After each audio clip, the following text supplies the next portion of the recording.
salle de bain de 2 mètres carrés. Est-ce qu'il est vraiment possible de créer une mini salle de bain de 2 mètres carrés? Est-ce que ça va pas être trop petit? Est-ce que ça ne sera pas trop inconfortable à l'utilisation? Dans cette vidéo, je te montre un exemple concret et réel de mini salle de bain que j'ai réalisé pour les besoins d'un client. Sa demande était simple, il avait besoin de créer une petite salle d'eau en rez-de-chaussée dans l'arrière de son garage qui était bien sûr en lien avec sa maison et qui était déjà un espace qui avait été transformé en cellier. Alors, quelles questions on va se poser, quelles contraintes il va falloir étudier et surtout quelle astuce on va mettre en place pour que cette mini salle de bain de 2 mètres carrés ait tout d'une grande? Eh bien, c'est tout de suite et juste après le générique.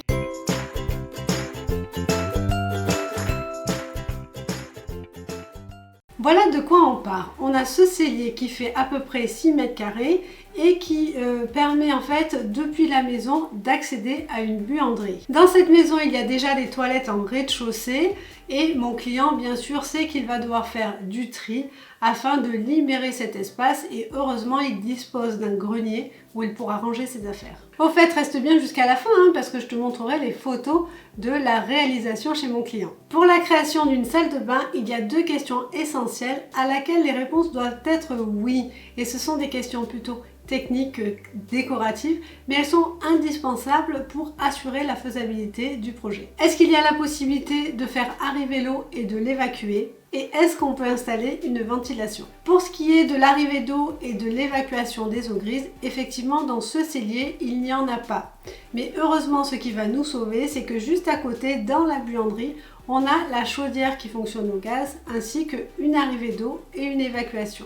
Et finalement, on a la chance également que le cellier soit aussi un peu plus bas que le niveau de la maison, ce qui nous donne une certaine épaisseur pour faire passer l'arrivée d'eau et les évacuations et ainsi faire aussi la pente nécessaire à l'évacuation des eaux grises. On va donc surélever le sol du cellier et le mettre à niveau de la maison. Pour l'installation d'une ventilation mécanique contrôlée, la VMC, on a aussi la possibilité de percer le plafond de ce cellier puisqu'au-dessus on a un grenier qui est sur un plancher bois et donc on pourra facilement installer une gaine qui permettra d'évacuer l'air vicié en toiture. On a donc répondu oui à ces 2 questions essentielles, la faisabilité de la salle de bain et ok, on peut continuer. On va regarder maintenant les contraintes importantes à prendre en compte pour ce projet de salle de bain. Elles seront différentes bien sûr d'un projet à un autre, mais pour ce projet en particulier, il y en a 2. La première contrainte, c'est que du coup on se retrouve avec une hauteur sous plafond assez limitée. On aura à peu près 2,15 m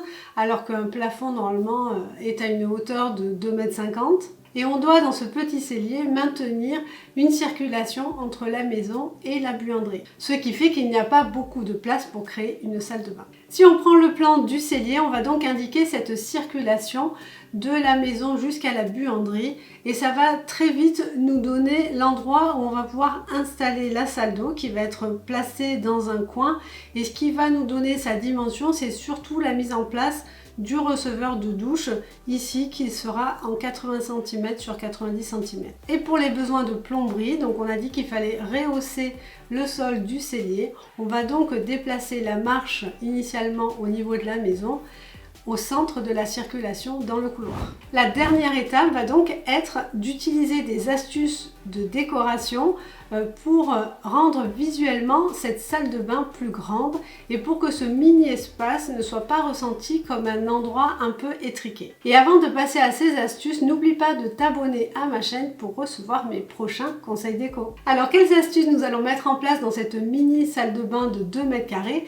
pour qu'elle paraisse plus grande visuellement? En premier, on va utiliser le même sol dans la circulation et dans la salle de bain, ce qui fera que quand la porte de la salle de bain est ouverte, on a vraiment une sensation de profondeur. On installe ensuite une porte à galandage et ça nous fait gagner de l'espace, mais ça nous permet également, quand la salle de bain n'est pas occupée, de laisser la porte ouverte et d'avoir cette sensation d'ouverture. Comme je l'ai déjà dit tout à l'heure, on installe un receveur de douche minimum de 90 sur 90 cm pour se sentir bien pendant qu'on prend sa douche. On installe des grands carreaux dans la douche plutôt que des tout petits carreaux. Cela donnera aussi une sensation d'espace. On va peindre la salle de bain en blanc pour gagner aussi en luminosité et ça va aussi permettre de mettre en avant les autres matériaux utilisés dans cette salle de bain. On a les grands carreaux imitation marbre dans la douche, on a du vrai marbre en plan vasque et on a un joli carrelage au sol. Dernière astuce, on va mettre de grands miroirs. À la fois au-dessus du plan vasque, ça va permettre aussi de dédoubler la surface du plan vasque en marbre et je trouve ça hyper chic, mais également dans le couloir, dans la circulation, pour donner une impression d'infini à ce couloir. Maintenant, je vais te montrer le visuel 3D de cette salle de bain ainsi que les photos de la réalisation chez mon client. Juste avant ça, je tiens à te préciser que pour ton projet déco, tu peux réserver avec moi un premier rendez-vous téléphonique gratuit de 30 minutes pour en discuter. Pour cela, tu te rends sur mon site internet elodiepetard.com à la rubrique contact. Alors profites-en! Et voilà le résultat pour cette mini salle de bain de 2 mètres carrés. Tu me diras dans les commentaires ce que tu en penses.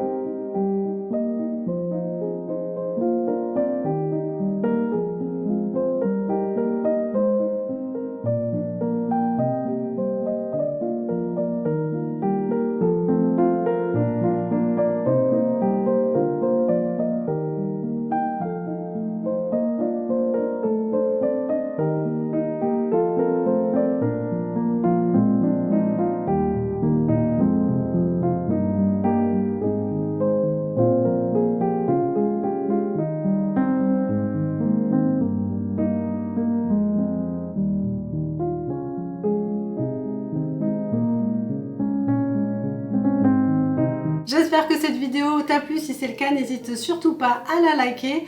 Abonne-toi si ce n'est pas encore fait. Tu peux télécharger mon guide déco pour patienter jusqu'à la semaine prochaine. Je te dis donc à très bientôt pour de nouveaux conseils déco.